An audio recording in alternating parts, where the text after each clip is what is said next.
The only way to describe what we've seen in the aftermath of the Charlie Kirk shooting is simple: a cover-up. A cover-up of America's ongoing gun violence crisis, which leaders on the right continue to avoid addressing.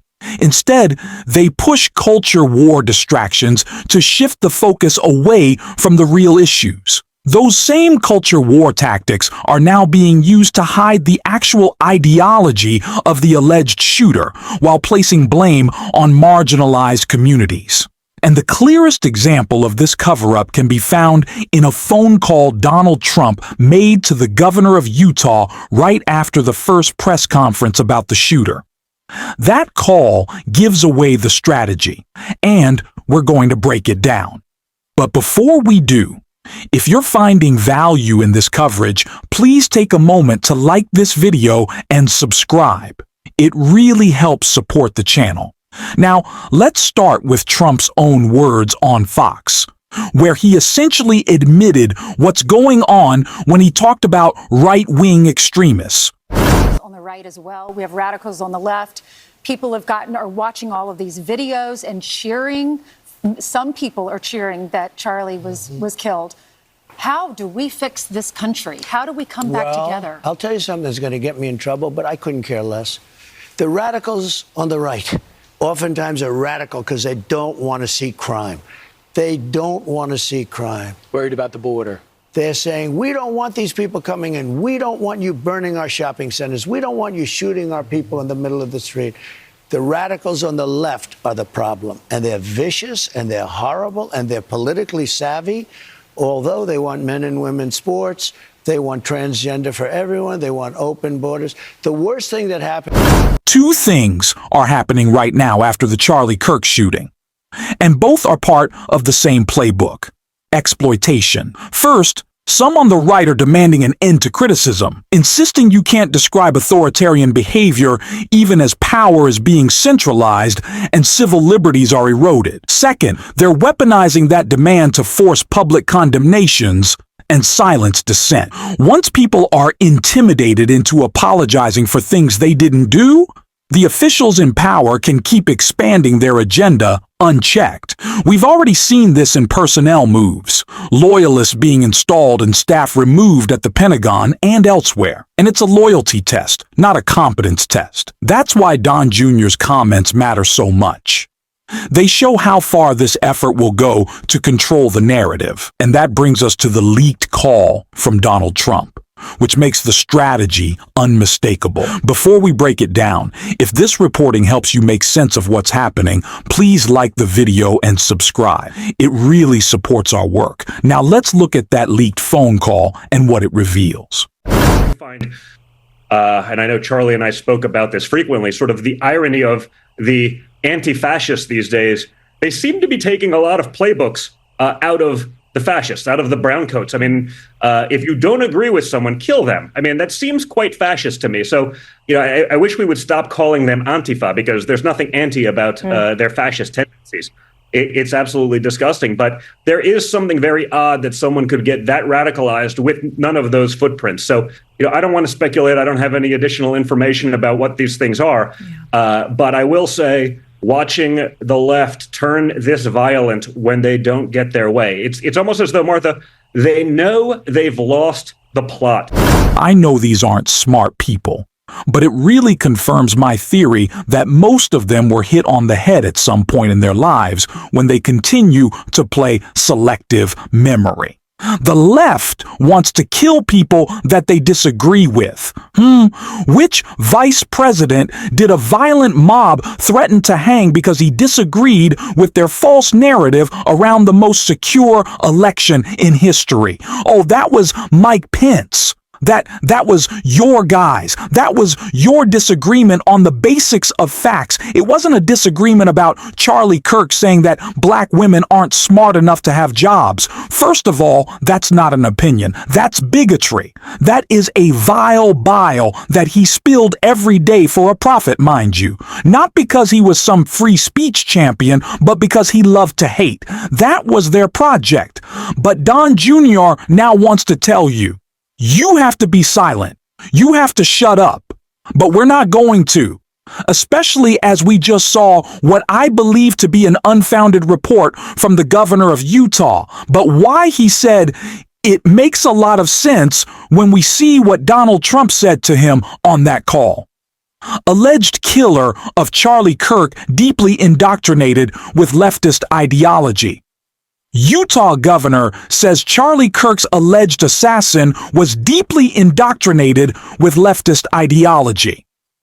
According to Utah Governor Spencer Cox, in an interview with the Wall Street Journal this week, Cox said, "It's become very clear to us investigators that Tyler Robinson, the suspected Kirk shooter, was indoctrinated with leftist ideology." According to the Journal's report on Robinson, his parents are registered Republicans while he was in the past a registered nonpartisan. Now, Cox said that publicly after Trump called the Utah governor with a grim warning moments after he spoke at Charlie Kirk press conference. Moments after Utah Governor Spencer Cox received a phone call from none other than Donald Trump. Moments after the governor spoke to reporters about the arrest of a suspect in the assassination of Charlie Kirk. Speaking to the Atlantic's McKay CPP, Cox said Trump called him not long after he gave an impassioned plea for peace in the wake of Kirk's death on Friday. "You know the type of person who would do something like that to Charlie Kirk would love to do it to us," Trump said, according to Cox. Trump then informed Cox that the president is one of the most dangerous jobs on the planet, rattling off stats that 15% of those who occupy the White House have been shot and 8% have died at the hands of an assassin. Cox has emerged as a voice of calm and civility in the aftermath of Kirk's death, urging Americans to embrace moral clarity instead of rage.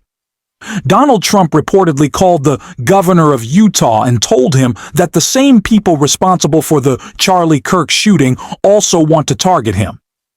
Now, to many, that sounds less like a warning and more like a veiled threat. What makes this even more concerning is that Governor Cox has been praised in the press for lowering the temperature. Yet he went on to repeat claims, first published by outlets like the Wall Street Journal and The Guardian, suggesting left-wing ideology was behind the shooter. Both outlets later retracted those reports because they were based on an anonymous source who walked back their statements. Still, Trump pressed the governor, framing political opponents as a danger that conservatives should fear and push back against. Here's the reality. The alleged shooter was a 22-year-old white man, the very demographic that overwhelmingly carries out political violence in the U.S. Despite that, the right was almost immediately ready to declare this a culture war battle, spinning unverified claims about roommates or partners in order to shift the blame toward marginalized communities. What we do know is that one of the alleged shooter's roommates is fully cooperating with investigators, yet the story is still being weaponized. This is less about facts and more about finding any excuse to promote division.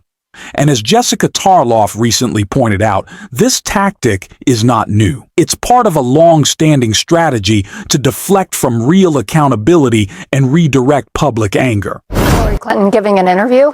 No. Saying what she said in the interview. No. It's not a threat to democracy. Does it land in a bunch of GOP ads heading into an election? Sure. That's what happened with the basket of deplorables comment.